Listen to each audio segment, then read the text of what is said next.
Je vais citer Van Gogh, parce que de Vincent, une citation me parle tout particulièrement. Écoutez, si vous entendez une voix qui vous dit « Tu ne peux pas peindre », alors peignez par tous les moyens possibles et cette voix se taira. Je ne suis pas pour que les voix, quelles qu'elles soient, se taisent.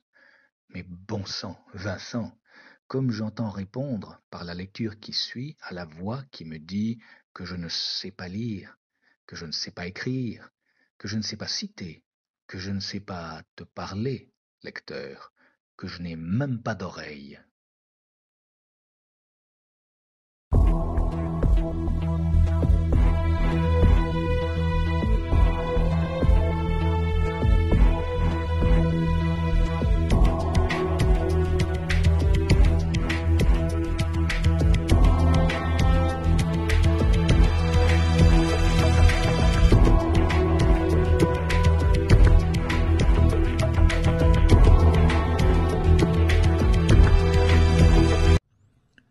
Le tableau qu'Emma se fait maintenant des quartiers de France devra probablement être retouché chemin faisant, mais Guérand est trop content, pour l'heure, d'éloigner sa fille du pisse-vin et de son chagrin, en annonçant que leur prochain arrêt se fera dans le village de la peinture à l'huile. Virulent tollé de toutes les tôles de V qui anticipent que jusqu'à la route conduisant à ce village sera recouverte de quelque chose de plus glissant que des plaques de verglas artistement déposées par le froid. Il n'oublie pas du reste que l'essence dont il s'enflamme à la moindre évocation est de l'huile raffinée. Emma lui peint son erreur. « Tu n'auras pas à rouler en pleine pâte, va, mais juste à nous déposer au pied du chevalet. Je veux dire à l'entrée du village où tout le monde peint. »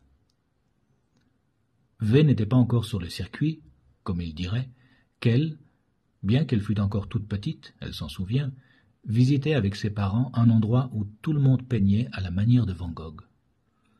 C'était à Tafen, près de Shenzhen. Le village chinois de Van Gogh avait été fondé en 1989 par un homme d'affaires hongkongais au flair certain et aux cheveux huileux. À Tafen se peignaient à l'huile les copies de tableaux du peintre hollandais que les petites gens d'Europe regarderaient toute leur vie en mangeant la soupe. Aux 20 peintres des débuts avait bientôt succédé une armée de jeunes pinceaux, dont les tournesols et les nuits étoilées inondaient le marché et leur permettaient de nourrir leur famille. Emma avait entendu le chef du village atelier dire à Guérand qu'il n'avait jamais vu un tableau de Van Gogh et qu'il rêvait de visiter le musée de son maître à Amsterdam. Le même, déambulant torse nu, un pinceau à la main et une cigarette de l'autre, avait déclaré « Quand vous avez peint 100 000 tableaux de Van Gogh, vous en savez plus que les meilleurs créateurs. » Or, le village chinois de Van Gogh a été depuis peu relocalisé à Arles, où Van Gogh a vécu de 1888 à 1889. Quelle ironie! La religion chinoise, c'est le travail. Le Chinois ne croit en rien s'il ne croit pas au moins en ça, si bien que lorsque les coûts de main-d'œuvre se sont inversés, rendant la production en Chine moins compétitive, plutôt que de cesser l'activité, ce qui serait comme de cesser de croire au profit qu'il y a à tirer du travail, le Chinois s'est dit que ce qui était parti d'Arles devait y retourner. Seulement l'armée de pinceaux du village d'Arles est plus modeste, une compagnie tout au plus, et si l'on y retrouve des Chinois, les autochtones y sont les mieux représentés. Emma reconnaît le chef du village chinois de Van Gogh. Il a gardé l'habitude de déambuler entre les rangées de chevalets, prodiguant des conseils dans un chinois si laconique qu'il pourrait passer à la rigueur pour du français. On ne sait si par pudeur ou parce que le temps a changé, il a revêtu un cinglet. Quand Emma lui demande s'il a enfin accompli son rêve, lui, qui ne la reconnaît pas immédiatement, il l'appelle la jeune fille à la perle, preuve qu'il connaît d'autres peintres hollandais, dit en soufflant la cendre qu'une cigarette de marque chinoise en se consumant a laissé sur ses doigts jaunis. « J'ai vu 2 ou 3 tableaux, mais ceux que j'ai le plus peints sont en prêt à Pékin.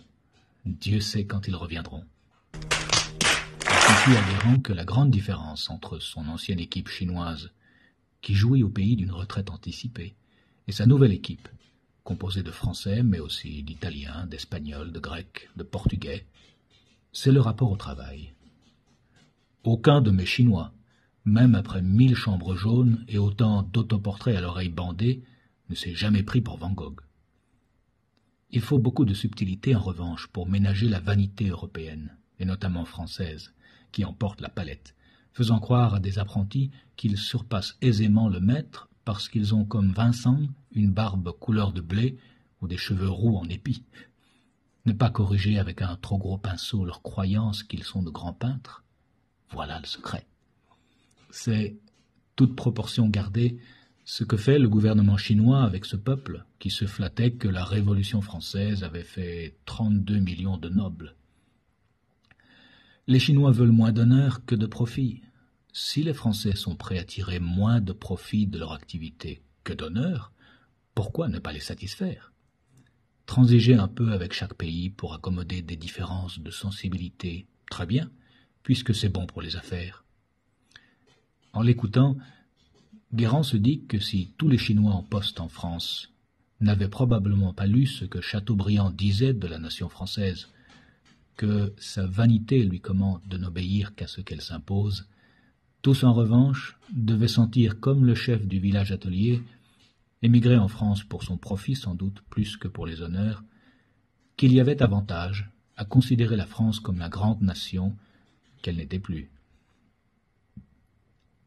Avec les peintres et leurs odeurs de térébenthine sont arrivées, comme si elles avaient fait le déplacement depuis la Chine, les cuisines ambulantes des marchands de mantou, de riz sauté et de friture de tofu.